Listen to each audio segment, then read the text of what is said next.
bienvenue dans mon programme Mindology. Je suis Ariane Calvo, psychologue spécialisée en autonomie émotionnelle.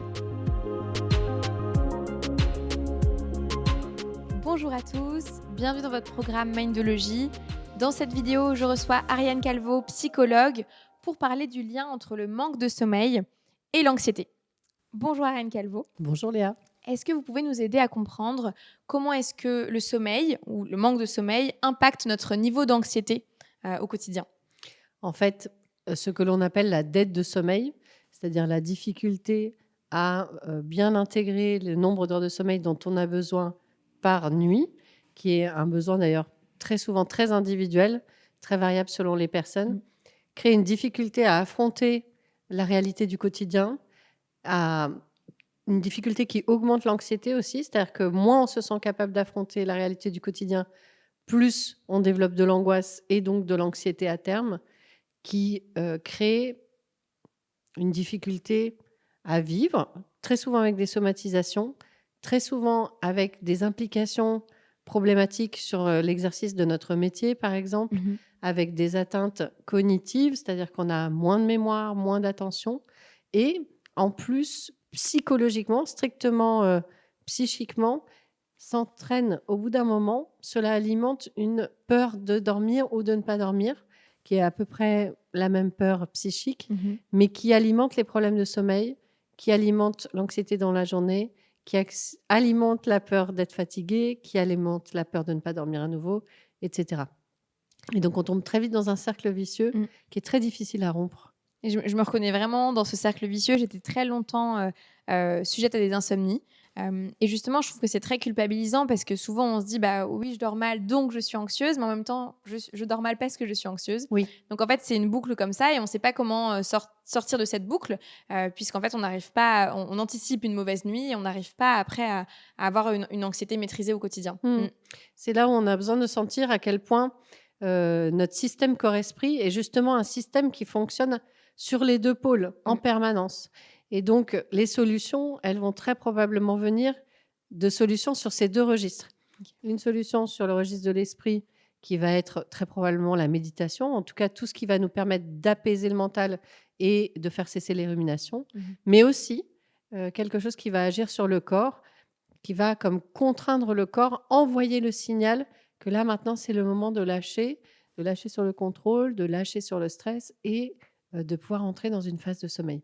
Donc, si on va sur des astuces vraiment concrètes pour sortir de ce cercle vicieux-là, donc on a des astuces qui sont liées à l'esprit, donc la méditation pour apaiser le mental. Tout à fait. Et au niveau du corps, ce serait quoi les astuces, par exemple, qu'on pourrait mettre en place ? Alors ça, c'est plus votre registre que le mien, à vrai dire. Mais évidemment, les plantes, c'est la voie royale.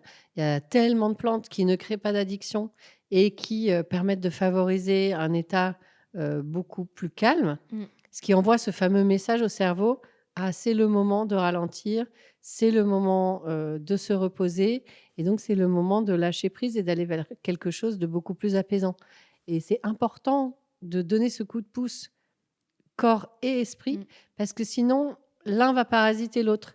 C'est-à-dire que l'agitation de notre corps va agiter l'esprit, et inversement, ça marche aussi. L'agitation, les inquiétudes et les ruminations vont créer une sorte d'agitation interne dans le corps qui ne nous permet pas de lâcher prise et qui, dans la journée, va continuer à s'activer puisqu'on va l'utiliser comme ressource pour tenir. Ce qui fait que ça devient encore plus difficile de le lâcher au moment du sommeil puisque c'est ça qui nous a aidé à tenir dans la journée et que donc ça devient une sorte de mode de vie. Cette espèce de, on dit en français, tenir sur les nerfs. C'est une excellente expression. C'est exactement ce qui se passe pour les personnes qui cumulent des longues nuits d'insomnie. Exactement. Et c'est intéressant parce que justement, notre cerveau fait un travail psychique la nuit qui nous permet, donc on parlait de mémorisation, de gestion des émotions. Oui. Et ce travail-là, si on ne le fait pas, donc si on n'a pas réussi à s'équilibrer un petit peu pour mieux dormir, en fait, est-ce que ça a de l'impact sur le long terme ? Et c'est aussi ça qui souvent entraîne les personnes à prendre des somnifères, en fait. Exactement, puisqu'il y a une espèce de culpabilisation qui se crée, que la personne se crée à elle-même et aussi que l'environnement lui crée. J'ai la sensation que je suis beaucoup moins efficace au travail, Donc je me sens en danger parce que je pourrais me faire licencier, perdre mon emploi. Ça aurait une incidence terrible financièrement, Mmh. et sur la sécurité de mes enfants, ma famille, les personnes dont j'ai la responsabilité et de moi-même. Mais aussi, de l'autre côté, on a tendance un peu à parler aux personnes qui ont des problèmes de sommeil comme si c'était quelque chose de simple à résoudre, à les culpabiliser, à leur dire qu'il Prendre un il médicament. y a Mmh. voilà, qu'une seule possibilité, c'est de prendre un médicament et d'en finir une fois pour toutes avec cette problématique. Alors que très souvent, prendre un médicament ne peut être une solution que temporaire à un stress Mmh. défini dans le temps et identifié dans l'environnement. Parce que sinon, il y a aucune raison d'arrêter des somnifères. Mmh. Or, prendre des somnifères, ça a des implications, biologiques, neurologiques qui sont très, délétères à long Mmh. terme. Exactement. Merci beaucoup Ariane Calvo. Je vous en prie. Merci d'avoir regardé cette vidéo. À bientôt.